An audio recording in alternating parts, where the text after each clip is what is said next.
Alléluia, Seigneur, nous te bénissons, nous te rendons toute la gloire. Merci pour ton amour et ta fidélité, ton notre Père et notre Dieu. L'honneur, la puissance et l'autorité ne reviennent qu'à toi seul. Toi qui créas toutes choses par ta parole, tu tiens le monde entre tes surmains. Tu es le Dieu éternel. Tu n'as ni commencement ni fin. Tu existes par toi-même.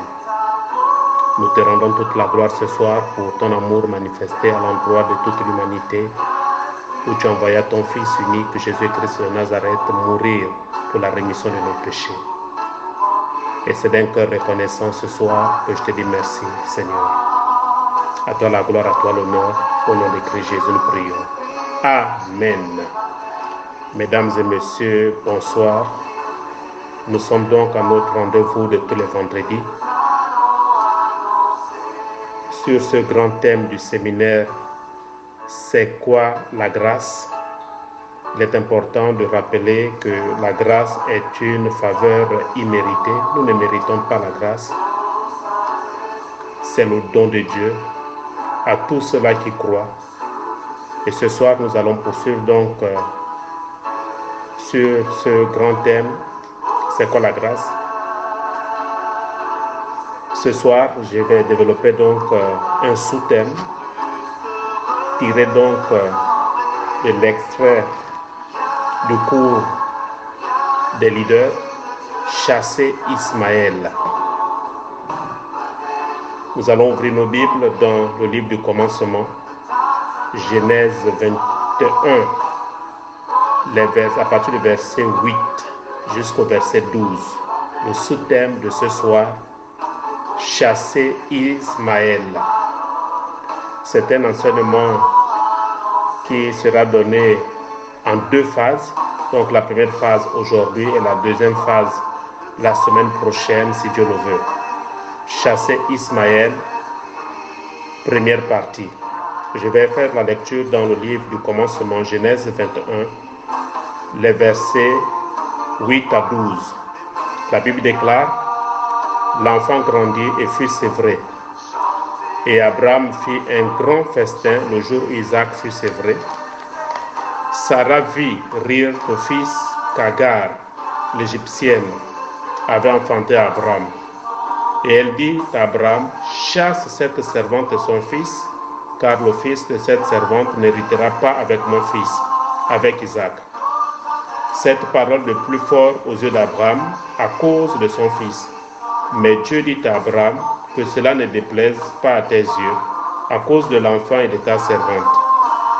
Accorde à Sarah tout ce qu'elle te demandera, car c'est d'Isaac que sortira une postérité qui te sera propre.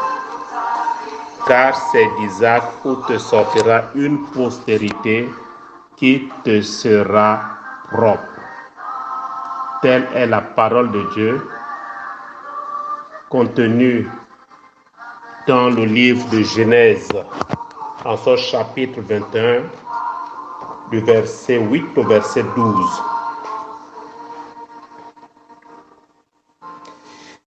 Chasser Ismaël. Qu'est-ce qui se cache derrière ce sous-thème?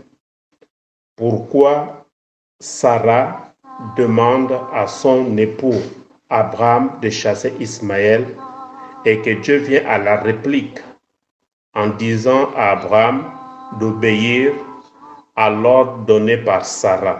Pourquoi Dieu se met donc dans la position de Sarah pour demander à Abraham de chasser Ismaël? Il est important de vous retracer la genèse de cette histoire. Abraham avait deux fils. L'un était Ismaël, qui était né par des méthodes humaines, et l'autre se nommait Isaac, qui était né par la foi en Dieu, donc le fils de la promesse. Ces deux fils grandirent dans la même maison, parce qu'Ismaël, le fils qui était né selon la chair, était beaucoup plus âgé qu'Isaac, le fils de la promesse. Ismaël se moquait d'Isaac chaque fois qu'il en avait l'occasion. Et donc, vous voyez, Sarah, qui est la mère, observait tout ces manquements de la part d'Ismaël et voyait que son fils Isaac était chaque fois ballotté, chaque fois méprisé, chaque fois rejeté. Et donc Sarah, voyant qu'Isaac était tourné en dérision par Ismaël, elle va directement dire à son époux, rejette ta servante et son fils. Mesdames et messieurs, Abraham était le père de la foi. Même s'il avait beaucoup de pensées humaines, Abraham est considéré comme étant le père de la foi.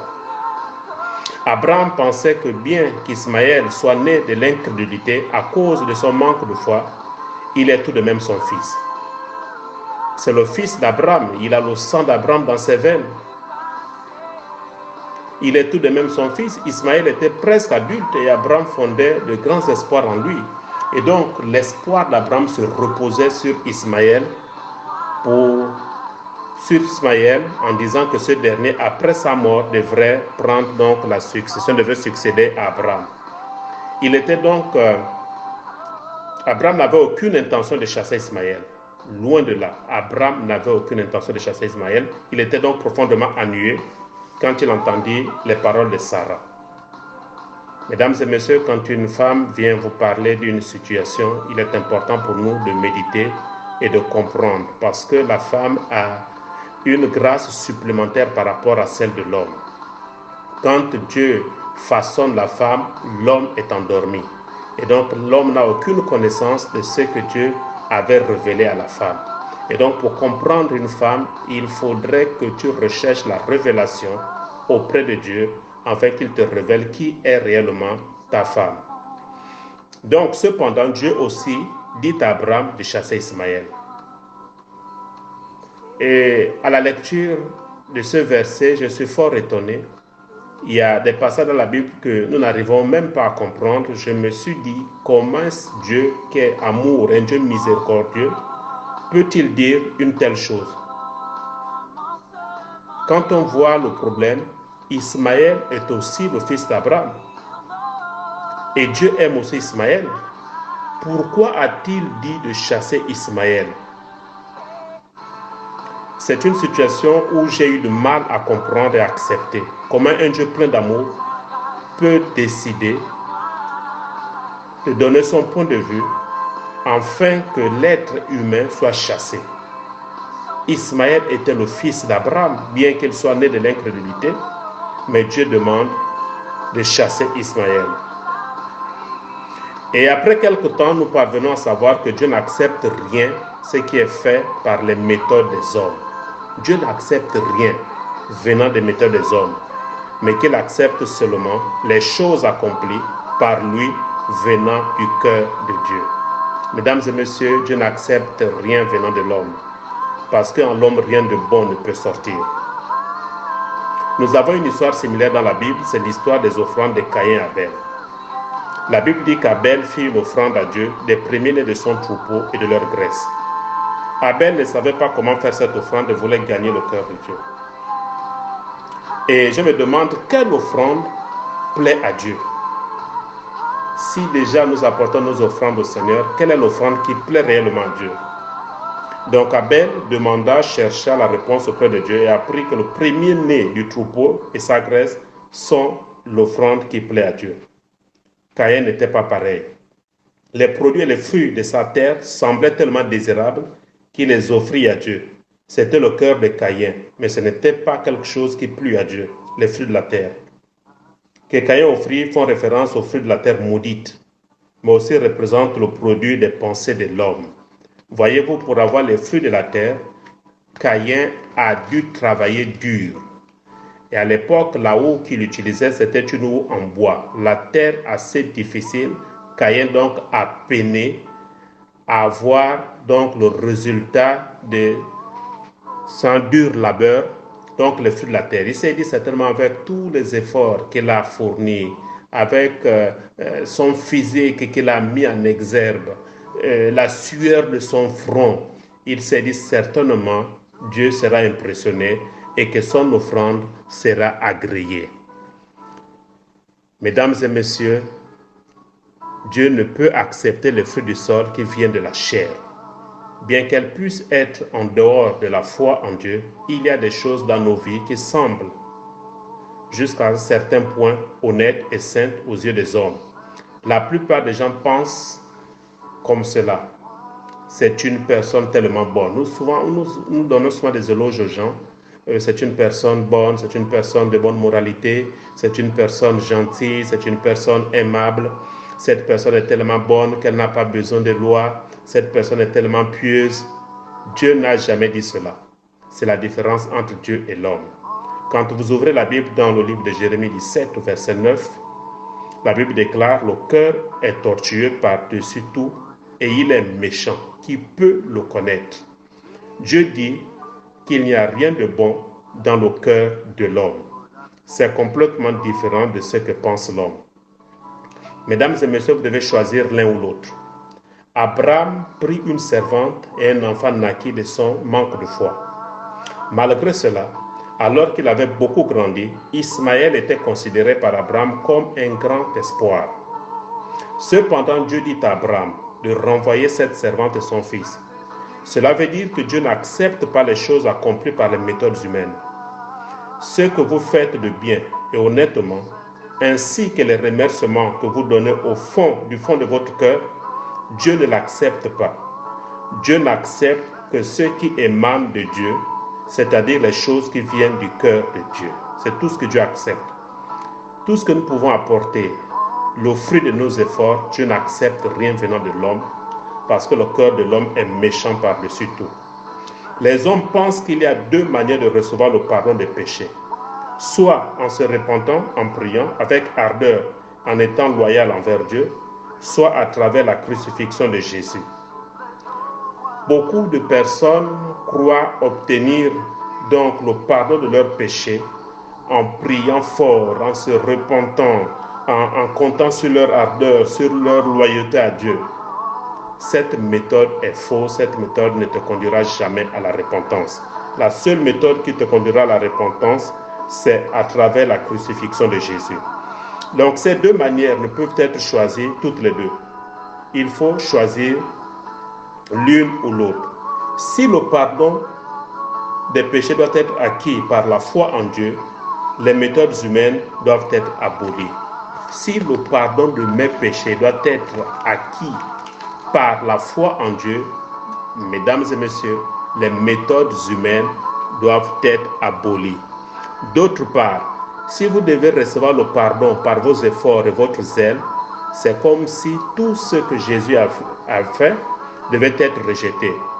Il n'y a qu'une façon de recevoir le pardon des péchés, pas deux.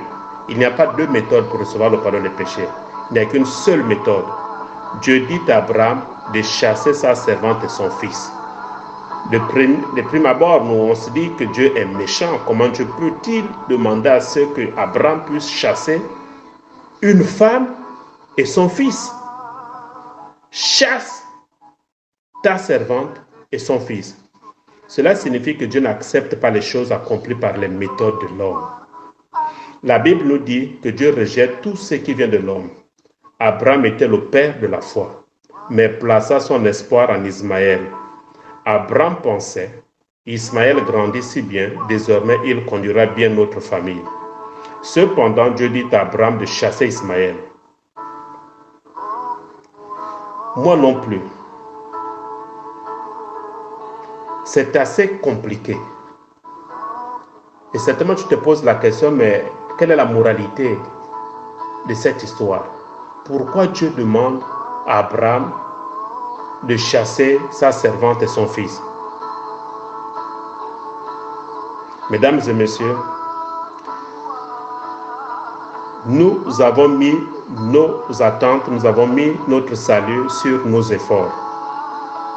Beaucoup se disent qu'en venant à l'église, ils sont agréés par Dieu.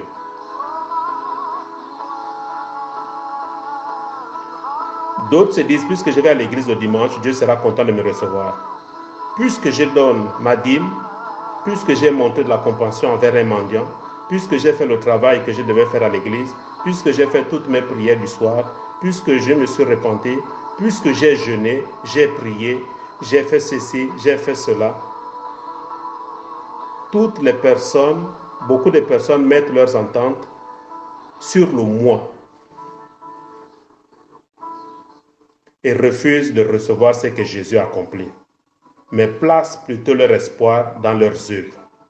Néanmoins, tandis que Dieu parlait à Abraham, Dieu lui disait de chasser tout ce que j'avais fait par ma propre méthode et me disait que tout était inutile.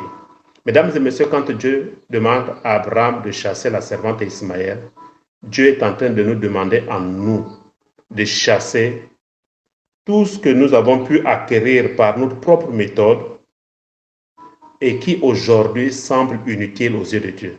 Nous devrons tout chasser. Malheureusement, il y a des personnes qui vantent leur prouesse. J'ai fait 12 ans de chasteté, j'ai donné ma dîme depuis que j'ai commencé à travailler, et je viens en aide aux pauvres, je soutiens les veuves et les orphelins. Et puis, on dresse carrément un tableau comme si ces œuvres pouvaient nous sauver. C'est pourquoi Dieu dit, chasse toutes ces œuvres loin de toi si tu veux recevoir le salut. Je vais prendre le cas des alchimistes qui ont essayé de faire de l'or. La Bible, une histoire nous raconte qu'il y avait des alchimistes au Moyen-Âge qui essayaient de fabriquer de l'or en mélangeant du cuivre et du zinc. Un jour, alors qu'ils essayaient avec le cuivre, la couleur était similaire à l'or. Ils s'en réjouissaient. Ils se disaient, si nous continuons encore un peu l'expérience, nous pourrons faire de l'or. Et beaucoup d'alchimistes firent des expériences pour faire de l'or. Ils vendaient leurs maisons, leurs terres et empruntaient de l'argent pour obtenir des fonds pour leur expérience dans leurs efforts à fabriquer de l'or. Malgré cela, ils échouèrent tous. Tandis que le temps passa et que leur connaissance augmenta, les gens découvrirent que l'or était un élément. Ils découvrirent que puisque l'or était un élément, il ne pouvait pas être fabriqué en mélangeant des métaux. Après cela, ils cessèrent d'essayer de fabriquer de l'or. Aujourd'hui, personne n'essaie plus de fabriquer de l'or. Ils peuvent imiter l'or, mais personne ne peut faire de l'or. De même, mesdames et messieurs, qu'est-ce que cette histoire a comme moralité? De même, la sainteté et la justice sont des choses qui appartiennent à Dieu et doivent venir de Dieu. Nous ne pouvons pas fabriquer la sainteté ou la justice. Malheureusement, beaucoup de personnes essaient autour d'elles de fabriquer la sainteté et la justice. Beaucoup se disent que par leur conduite, par leur marche, par leurs bonnes actions, elles peuvent fabriquer la sainteté ou la justice. Il faudrait retenir ce soir que la sainteté et la justice sont des choses qui appartiennent à Dieu et doivent venir de Dieu. Vous ne pouvez devenir saint ou juste à travers vos œuvres ou vos efforts. En tout cas, quoi qu'il en soit, tout comme les alchimistes essayaient de fabriquer de l'or, beaucoup de gens essaient aujourd'hui d'accomplir leur vie spirituelle par leurs efforts, travaillant à devenir justes et saints. Tout comme les alchimistes pensaient que fabriquer de l'or était possible quand ils réussissaient, par leurs expériences à produire quelque chose de similaire à l'or, aujourd'hui, beaucoup de gens pensent qu'ils peuvent devenir justes parce qu'ils voient que parfois leur ambition et leur avidité se calment quand ils jeûnent et essaient de ne pas pécher. Ces gens-là pensent, maintenant j'atteindrai le niveau de justice que Dieu demande, je deviendrai saint. C'est comme cela que l'apôtre Paul devait être. L'apôtre Paul a essayé dans ses débuts dans le Seigneur. Il a déclaré, qui me délivrera de ce corps mortel? Gloire soit rendue à Dieu par Jésus-Christ. Il n'y avait qu'une seule solution, c'était Jésus-Christ de Nazareth qui était capable de délivrer Paul de la boue du péché. Mais par ses efforts, il a essayé, il n'a pas pu. Il a dit, qui me délivrera de ce corps mortel? Mesdames et messieurs, n'essayez jamais de fabriquer la sainteté ou la justice. Parce que la sainteté et la justice, ce sont des éléments qui viennent de Dieu et de Dieu seul. C'est Dieu qui les donne. Et beaucoup donc, pendant qu'ils passent leur temps dans le jeûne et la prière et qu'ils n'ont plus péché, ils se disent qu'ils ont atteint le standard de la sainteté. Ce n'est pas de cette manière que vous pouvez obtenir la sainteté. Malheureusement, beaucoup de chrétiens dans les églises ont été mal enseignés. On leur a expliqué qu'il faut fournir des efforts pour éviter le péché. Il faut fournir des efforts pour être tout le temps dans la repentance. C'est de cette manière que vous pourriez obtenir le salut. C'est une fausse méthode parce que rien de bon ne peut sortir de l'homme et la sainteté et la justice de Dieu ne se fabriquent pas par les œuvres. Mesdames et messieurs, il est temps pour vous de comprendre le message de la grâce. En fait, ces gens qui, à un moment donné, arrêtent de commettre le péché, mais seulement de façon temporaire, leur convoitise, à cause du jeûne, parce qu'ils ne pourront pas continuer à avoir faim. Ils commencent donc à manger et leur cœur méchant et avide se lève de nouveau. Rien n'a changé. Même si ces gens pensent, c'est juste que cela a mal fini, recommençons encore. Les gens vont des travaux spirituels en travaux spirituels. De nouveau, je jeûne, lis la Bible et essaie de devenir juste. Mesdames et messieurs, la justice et la sainteté de Dieu ne peuvent venir d'un temps passé dans le jeûne et la prière, ne peuvent venir d'une méditation de la parole. La justification et la sainteté viennent en acceptant Jésus-Christ de Nazareth comme Seigneur et Sauveur personnel. Par la foi, croire que j'ai été justifié. Ce n'est que de cette manière que je peux obtenir la sainteté et la justice de Dieu et non par les œuvres. Beaucoup s'inventent par rapport aux œuvres au milieu de leurs contemporains. J'ai passé 20 ans de chasteté, je n'ai jamais avorté, je n'ai jamais commis d'adultère, je n'ai jamais forniqué, je ne me masturbe pas. Et donc, on récite tout ce canevas pour montrer aux autres que nous sommes plus que saints à cause de nos œuvres. C'est une mauvaise méthode, tu seras rejeté par Dieu. Alléluia. Mesdames et messieurs, c'est pour cela qu'il nous dit de jeter au loin tout ce qui est de la chair. Il faut jeter de ton cœur tous les jeûnes et les prières que tu as fait. Malheureusement, quelques-uns gardent les bonnes choses qu'ils ont faites comme des courants dans leur cœur. J'ai jeûné 40 jours, j'ai fait le jeûne de 70 jours, j'ai lu le Nouveau Testament 1000 fois, je n'ai jamais manqué un service le dimanche, mais aux yeux de Dieu, une personne qui n'a jamais manqué le culte le dimanche et une personne qui n'est jamais allée au culte le dimanche sont toutes deux les mêmes pécheurs. Est-ce que tu comprends cela? Une personne qui n'est jamais venue à l'église et une personne qui vient tout le temps à l'église, mais en comptant sur ses œuvres, vous deux, vous êtes les mêmes pécheurs, vous êtes pareils. Nous sommes justes quand Jésus vient demeurer en nous.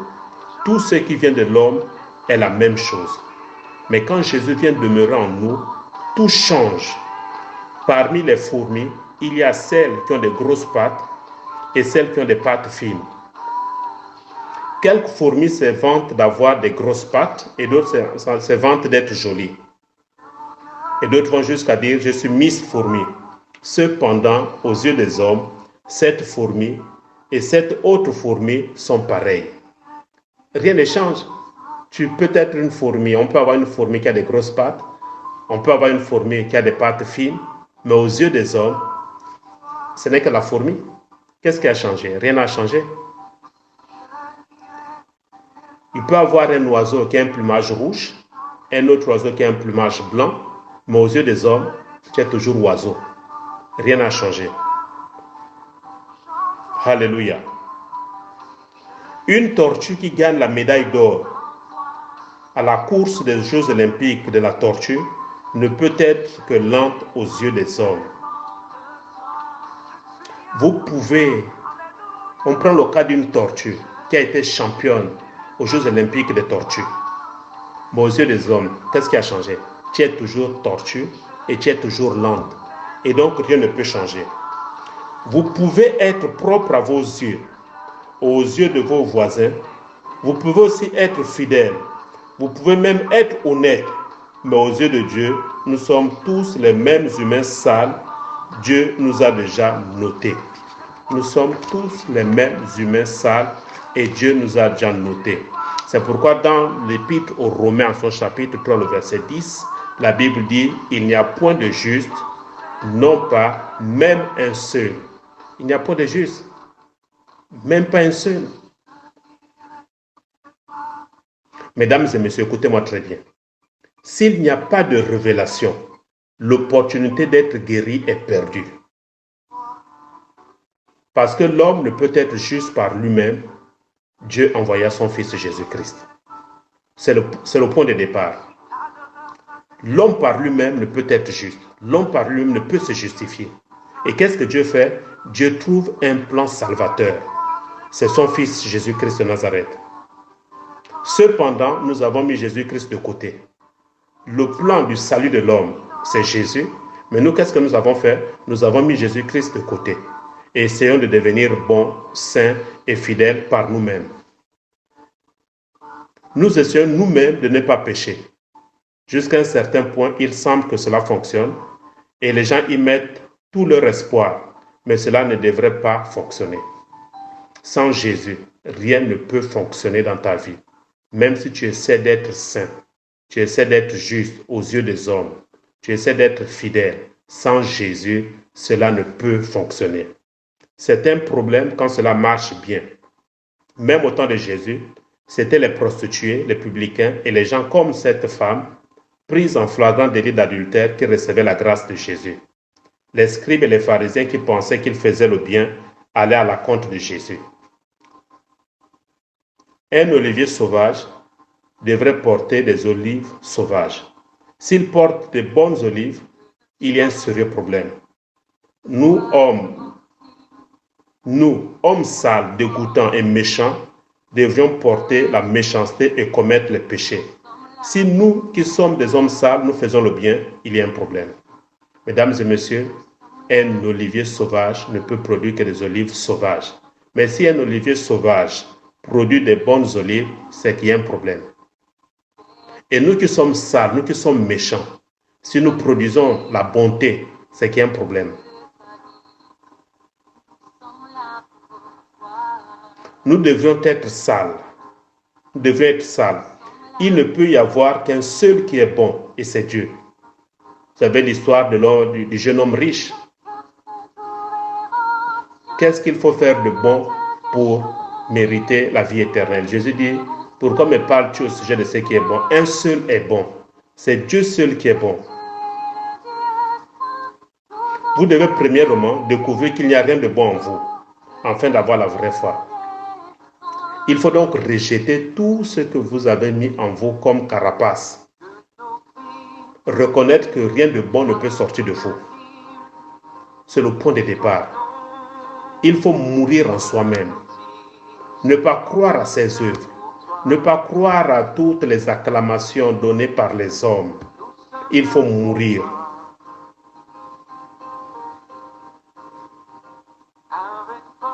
Afin d'espérer obtenir la vraie foi. Dieu dit à Abraham de chasser Ismaël et sa servante. Pourquoi Dieu dit-il cela, alors qu'Ismaël est aussi le fils d'Abraham? C'est parce que Ismaël était né de la chair. De la même façon que Dieu dit cela à Abraham, Dieu vous dit de jeter tout ce qui vient de l'homme. Dieu vous demande de jeter tout ce qui vient de l'homme, votre orgueil, vos œuvres, vos actions. Dieu demande de jeter cela au loin. Vous pouvez ne pas vouloir le jeter et garder tout, mais tout ce qui vient de l'homme devrait être jeté. Si vous avez de bonnes œuvres telles que j'ai construit une chapelle, j'ai établi une église, j'ai fait une large offrande et été en charge des finances de l'église, j'ai jeûné 40 jours, je n'ai jamais manqué ma dîme, je n'ai pas péché, de telles choses cachent votre nature pécheresse. Si l'église fonctionne, c'est à cause de moi.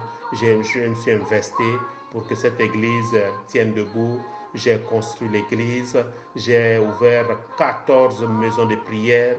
J'ai ouvert 3 annexes. J'ai bâti 2 autres églises. À cause de moi, l'œuvre de Dieu prospère. Mesdames et messieurs, c'est une erreur.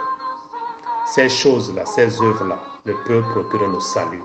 Tu es à côté. Et Dieu te dit de chasser toutes ces choses loin de toi. Cela empêche votre nature pécheresse d'être révélée et vous empêche de recevoir le salut. Vous vous cachez derrière cette carapace. Mesdames et messieurs, il est temps pour vous de chasser toutes ces œuvres qui n'honorent pas le Seigneur et qui ne pourront vous garantir le salut, parce que le salut est garanti en acceptant Jésus-Christ comme Seigneur et Sauveur personnel. Cependant, c'est un problème quand ceci n'est pas révélé et que l'on ne voit que les choses propres. Une personne qui a un cancer doit avoir son cancer révélé. Une personne qui a la lèpre devrait avoir la lèpre révélée. Quelqu'un avec la tuberculose devrait avoir la tuberculose révélée afin d'avoir l'opportunité de soigner cette maladie. Si la maladie n'est pas révélée, c'est comme si le malade était en train de mourir sans en connaître la raison et perdait l'opportunité d'être soigné. Nous ne devrions pas être bons. Si Dieu dit que nous sommes méchants, alors nous devrions être méchants. Quand il n'y a rien de bon en vous, que votre méchanceté est révélée et que vous dites « Ah, je suis un corps de mort, j'en ai assez de cet homme sale », n'entendant plus rien de vous-même, vous pouvez alors accepter Jésus.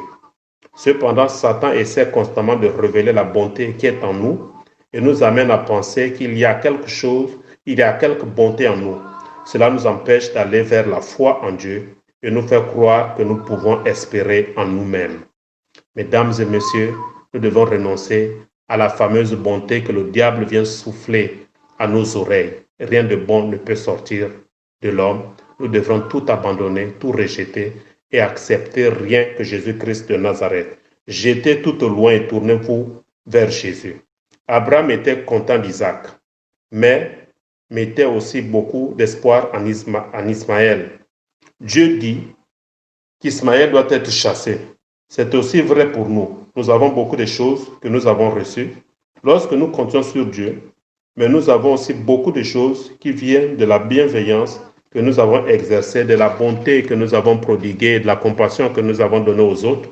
Toutes ces choses deviennent des distractions envers notre vie spirituelle et nous empêchent d'accepter le vrai salut. Nous avons posé des actions, nous avons reçu des faveurs, nous avons été plébiscités, nous avons eu des honneurs, nous avons fait ceci, cela, et puis nous gardons toutes ces choses dedans de nous. Mesdames et messieurs, ces choses nous empêchent de recevoir la vraie foi et de recevoir le salut. Il est important de rejeter toutes ces choses loin de vous et de croire que rien de bon ne peut sortir en vous et vous n'avez que Jésus-Christ de Nazareth comme appui, comme sauveur. Parce que les gens ignorent cela, beaucoup sont trompés et se vantent fièrement de ce qu'ils ont fait. De telles personnes ne peuvent recevoir la grâce de Dieu. Mesdames et messieurs, nous devons faire très attention quand nous posons des actions. Nous ne devrons pas mettre notre foi sur ces actions, sur ces œuvres. Parce que ces choses-là nous éloignent de Dieu et nous aurons du mal à recevoir la grâce de Dieu. La Bible nous dit froidement de chasser notre propre chair parce que nous perdons l'opportunité de recevoir la grâce de Dieu si nous ne rejetons pas cette chair. Nous sommes des êtres humains sales et méchants. Mais le peu de choses que nous pouvons avoir fait de bien, comme d'aller à l'église, aller au culte tout le matin, peut devenir notre propre justice et couvrirait mes péchés. C'est ainsi que beaucoup ont failli ne pas recevoir le salut. Je vais à l'église très tôt le matin, j'arrange les chaises, je nettoie le bureau du pasteur, je prépare le petit déjeuner, je reçois les petits enfants, je fais ceci, je fais cela. Mesdames et messieurs, ces choses-là nous empêchent de recevoir le salut. Grâce soit rendue à Dieu, que Dieu nous révèle notre état, qu'il ouvre nos yeux, afin de comprendre comment recevoir le salut en Jésus-Christ de Nazareth. Et donc, à mes yeux, nous devons éviter de nous donner des éloges en disant que je suis honnête, que je suis fidèle, que mon image aux yeux de Dieu est claire. Dieu me voit comme un bon serviteur. Je suis cela, mesdames et messieurs. Aux yeux de Dieu, nous sommes sales et dégoûtants. Nous devons croire à la parole de Dieu parce que c'est la parole de Dieu qui peut nous laver, qui peut nous régénérer. Dans Jérémie 17, le verset 9 que nous avons lu, la Bible dit « Le cœur est tortueux par-dessus tout et désespérément méchant. » Dieu, au commencement, dit que le cœur de l'homme est méchant et rien de bon ne peut sortir de l'homme. C'est alors que, mesdames et messieurs, nous devons chercher à découvrir qu'il n'y a rien de bon, il n'y a rien de juste ou de saint en nous. Et nous ne devons rien entendre de nous-mêmes. Et nous devrons nous méfier même de nous-mêmes. Et quand nous réalisons que nous sommes des êtres humains sales et que rien de bon ne peut se faire en nous, tous nos espoirs de recevoir le salut à travers nos œuvres se brisent. Et quand cet espoir se brise, nous devenons capables de recevoir la grâce de Jésus. Puisque nous sommes sauvés par la grâce de Jésus, cela donc n'avait pas d'importance que nous fassions le bien et que nous ne le fassions pas. La grâce de Dieu ne se mérite pas du fait que j'ai fait le bien. Il y a beaucoup d'organismes sataniques qui font du bien à travers le monde.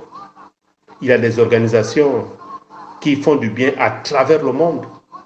Mais cela ne voudrait pas dire que ces hommes et ces femmes obtiendront la grâce, loin de là. La grâce ne s'obtient pas par le bien ou le mal que j'ai fait. Mais la grâce s'obtient en acceptant Jésus comme Seigneur et Sauveur personnel. Alléluia. Chassez donc toutes ces choses faites par les efforts de l'homme. Le salut ne peut être accompli par notre propre bonté. Il faut garder cela en l'esprit, que le salut ne peut être accompli par notre propre bonté. Il est accompli par Jésus. Le salut est accompli par Jésus, mesdames et messieurs, et non par notre propre bonté. Donc, nos œuvres ne sont pas nécessaires. Cela doit être accompli complètement par Jésus. Si vous comptez sur votre bonté, vos œuvres ou vos efforts, vous ne pourrez jamais être sauvés. C'est la triste réalité. Vous ne pourrez jamais être sauvés. Malheureusement, j'ai vu des personnes proclamer haut et fort leurs exploits, leurs œuvres dans l'église. Beaucoup sont allés même à dire, d'abord, je ne vais plus payer ma dîme, je verrai comment ils vont vivre. Mesdames et messieurs, tu te trompes, tu te fais du mal toi-même. Parce que le salut ne s'obtient pas par les œuvres. Le salut s'obtient en Jésus-Christ de Nazareth. C'est Jésus-Christ de Nazareth qui donne le salut. Donc nos œuvres ne sont pas nécessaires. Cela doit être accompli complètement par Jésus. Si vous comptez sur votre bonté, vos œuvres ou vos efforts, vous ne pourrez jamais être sauvés. Et Dieu, pour nous faire comprendre cela, dit à Abraham de chasser Ismaël. Il nous dit ainsi de chasser tout ce qui est fait par l'homme. Bien-aimés, vous devez jeter au loin tout le bien que vous avez fait pour recevoir la grâce de Dieu. Parce qu'avec vos œuvres, vous ne pouvez jamais vous tenir devant Dieu. Il faut chasser tout le bien que tu as fait. Arrête de raconter que c'est à cause de moi que ce couple s'est marié. Arrête de raconter que c'est à cause de moi que cette famille a pu s'épanouir. C'est à cause de moi que tel ou tel frère a trouvé de l'emploi. C'est à cause de moi que cette personne a été guérie. C'est à cause de moi que son fils est allé en étranger. Arrête de réciter cela. Cela n'est pas une opportunité pour toi de recevoir le salut. Bien au contraire, tu es en train de t'éloigner donc de la grâce de Dieu. Ces choses peuvent paraître précieuses et belles à vos yeux, mais cela vous empêche de vous tenir devant Dieu. Vous ne pouvez pas tenir devant Dieu devant de telles choses. Je reviendrai dans au culte du dimanche, c'est l'histoire du panatier. Pourquoi l'un des deux avait fait des songes avec Joseph en prison, mais pourquoi l'un a été égorgé et l'autre a été sauvé. Je vous expliquerai pourquoi. Mesdames et messieurs, devant Dieu, nous ne pouvons pas tenir devant Dieu avec nos œuvres. Nos œuvres ne sont pas bonnes. Rien de bon ne peut sortir de l'homme. Nous sommes des êtres humains qui ne pouvons qu'être maudits et détruits. Seul le sang que Jésus a répandu sur la croix peut nous laver. Nous sommes par nature des êtres humains sales et nous ne pouvons aller au ciel que par la grâce de la croix. Mesdames et messieurs, ce ne sont pas tes œuvres qui te conduiront au ciel, mais c'est par la grâce de la croix que nous pouvons obtenir le salut et aller au ciel. Nous avons donc besoin d'avoir cette foi et devons renier tout le bien que nous avons fait. Nous devons renier tout le bien que nous avons fait. Quand nous renions le bien que nous avons fait, la vraie foi vient sur nous et la grâce du salut accomplie sur la croix nous atteint et demeure en nous. Mesdames et messieurs, tel était le message de ce soir. Chasser Ismaël. Ici, il faut comprendre que Ismaël, ce sont nos œuvres. Ismaël, c'est tout ce que nous avons pu accomplir par nos efforts. Ismaël, ce sont nos exploits. Et nous nous enorgueillissons à travers ces exploits, en vantant cela autour de nous, que cette église a été bâtie à cause de moi. Je suis celui qui donne la plus grande dîme. Je suis celui qui sponsorise le pasteur dans ses voyages. Je suis celui qui aide les veuves et les orphelins. Mesdames et messieurs, c'est ça Ismaël. Il faut chasser Ismaël loin de vous afin d'obtenir la véritable foi. J'ai compris par ce texte pourquoi Dieu demande à Abraham de chasser sa servante Ismaël. Mesdames et messieurs, Ismaël peut nous empêcher de rentrer dans le repos de Dieu. Ismaël, ce sont les œuvres qui nous entourent, ce sont les acclamations des hommes, ce sont les faveurs des hommes. Toutes ces œuvres que nous gardons en nous constituent ce qu'on appelle Ismaël. J'ai fait 70 jours de jeûne et prière. Depuis que je me suis converti, je mène ma vie conformément à la parole de Dieu. Je n'ai jamais péché. Je n'ai jamais fait du mal à qui que ce soit. Je n'ai pas d'ennemis. Je n'ai jamais forniqué. Je n'ai jamais commis l'adultère. Je n'ai jamais avorté. Je n'ai jamais fait ceci, cela. Ce sont ces choses-là qu'on appelle Ismaël. Et Dieu dit de chasser toutes ces choses loin de vous, afin qu'il puisse vous bénir en recevant la vraie foi. Tel était le message de ce soir, mesdames et messieurs. Je vous prie de méditer et de le comprendre par l'esprit. C'est quoi la grâce? La grâce est une faveur imméritée. Je vous dis donc au revoir. Nous nous retrouverons vendredi prochain par la grâce de Dieu sur le même thème, c'est quoi la grâce? Mais déjà dimanche, je vous expliquerai pourquoi nous ne pouvons pas tenir devant Dieu avec nos œuvres. À très bientôt et que Dieu vous bénisse.